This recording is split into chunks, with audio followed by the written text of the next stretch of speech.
सबसे पहले अजान कहाँ होती है? इंडोनेशिया में, वहाँ रुकी, मलेशिया में शुरू, वहाँ रुकी, बोर्नई में शुरू, वहाँ रुकी, सिंगापुर में शुरू, वहाँ रुकी, बैंकॉक में शुरू, वहाँ रुकी, फिजी में शुरू, वहाँ रुकी, हांगकांग में, वहाँ रुकी, बैंकॉक में, वहाँ रुकी, आगे क्या कहते हैं चाइना में, वहाँ चले श्रीलंका में, वहाँ से हिंदुस्तान, पाकिस्तान, सऊदी अरेबिया में गूंजती हुई वो आवाज जब अमेरिका की सरहद पे पहुंचती है और जब न्यूयॉर्क के सीने पे खड़े होकर मुअज्जिन फजर की अजान देता है, जैसे ही रुकता है फिर से ज़ोहर की अजान इंडोनेशिया में शुरू हो जाती है। इस्लाम की पहचान अजान, सुभान अल्लाह।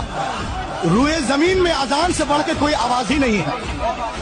और जिस दिन ये आवाज रुक गई ना तो इसराफिल अलैहिस्सलाम सूर में आवाज निकाल देंगे, क़यामत आ जाएगी। बहिश्त में सुना होगा, अमेरिका इस्लाम के पीछे, फ्रांस इस्लाम के पीछे, जर्मनी इस्लाम के पीछे, सूडान इस्लाम के पीछे, इजराइल इस्लाम के पीछे, काले इस्लाम के पीछे, गोरे इस्लाम के पीछे, परमाणु वाला इस्लाम के पीछे, बम वाला इस्लाम के पीछे, गाय वाला इस्लाम के पीछे, चाय वाला इस्लाम, सब इस्लाम के पीछे पीछे पीछे पीछे पीछे। तो इस्लाम आगे कि पीछे? इस्लाम आगे, कल भी आगे था, आज भी आगे है। कल भी अबू जहल लगा था, पीछे था, आज उसकी औलादें लगी हैं, पीछे हैं। इस्लाम कल भी आगे था, आज भी आगे है, हमेशा आगे रहेगा। वाह वाह वाह। और उसकी पहचान आज बोलते हैं मुसलमान मुसलमान मुसलमान, सूर्य नमस्कार नहीं करते, योगा नहीं करते। अरे आपको जो करना है कीजिए ना, हम उस सूर्य को नमस्कार क्यों करें जो निकलता भी है हमारी अजान के बाद, डूबता भी है। अजान नहीं, इतने वॉल्यूम पे दो। पूरी दुनिया आज हमारे पीछे, पूरी दुनिया जो है आज दो लैंड में बढ़ चुकी है, एक इस्लाम के पक्ष में है, एक विपक्ष में है। दो मुल्क अलग, गांव अलग, देश अलग, तालीम अलग। खुदा की कसम, अल्लाह के महबूब इरशाद फरमाते हैं, कभी दौलतों पे अकड़ना नहीं, कभी अपने चेहरे की खूबसूरती पे घमंड ना करना, कभी अपने मालो ज़र पे तकब्बुर ना करना।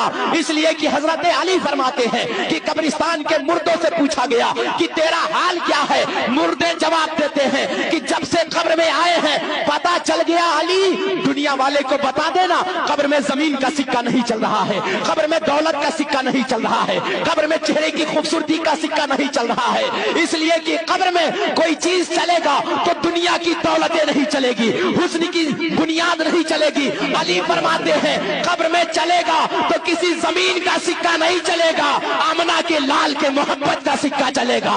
जिसके दिल में आमना के लाल का प्यार होगा वो दुनिया में भी इज्जतदार होगा, मरने के बाद जन्नत की राहतें भी उसे नसीब कर दी जाएगी। आप कहेंगे मैंने अच्छा खानदान भी देखा था, माल भी देखा था, हुस्न भी देखा था। मैंने कहा दीनदारी देखा था या नहीं देखा था? कहा ये तो पता नहीं था लड़की कुरान पढ़ती है या नहीं, नमाज पढ़ती है या नहीं, हदीस जानती है या नहीं, शरीयत का पाबंद है या नहीं। मैंने कहा बस रुक जा, यही वजह है तूने मुस्तफा के फरामीन को नहीं पढ़ा। मुस्तफा ने फरमाया था दौलत से ज्यादा दीनदारी पे फोकस होना चाहिए, जमीन से ज्यादा दीनदारी पे फोकस होना चाहिए, माल से ज्यादा, खानदानी बैकग्राउंड से ज्यादा उसके दीनदारी पे फोकस होना चाहिए।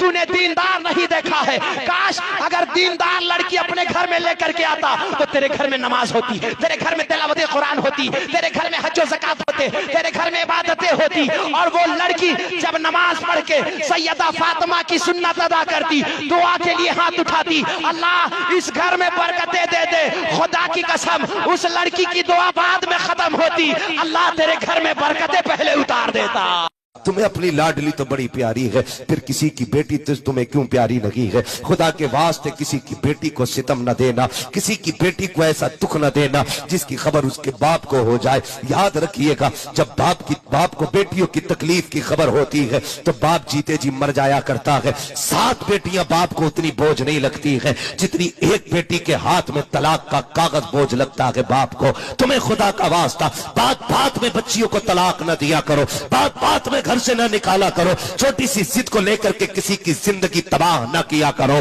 तुम्हें तो दूसरी बीवी मिल जाएगी, लेकिन तुम क्या जानते हो एक बाप के कलेजे पे क्या गुजरती है जब बेटियां तलाक लेके आती है। बाप जीते जी मर जाया करता है। अगर तुम मुस्तफा से सच्चा प्यार करते हो तो कभी भी किसी की बेटी को बिला वजह अपनी खुशी के लिए, अपने सुकून के लिए तलाक मत देना। अगर उसकी आदत खराब भी है बर्दाश्त कर लो, अल्लाह उसके सितम के बदले में तुम्हें जन्नत का परवाना अता फरमाए।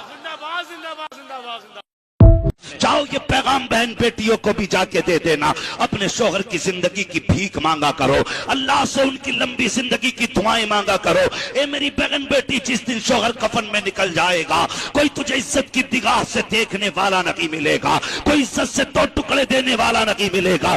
आज जो राज करती हो घर के अंदर, ये शोहर के दम कदम की बरकत होती है। अगर 8 बेटे भी हैं, एक लाइन से खड़े हैं, क्योंकि अभी सर पे शोहर का साया सलामत है। जिस दिन ये कफन में लिपट के चला जाएगा, उस दिन 10 बेटे भी तुझे वक्त पे रोटी नहीं देंगे।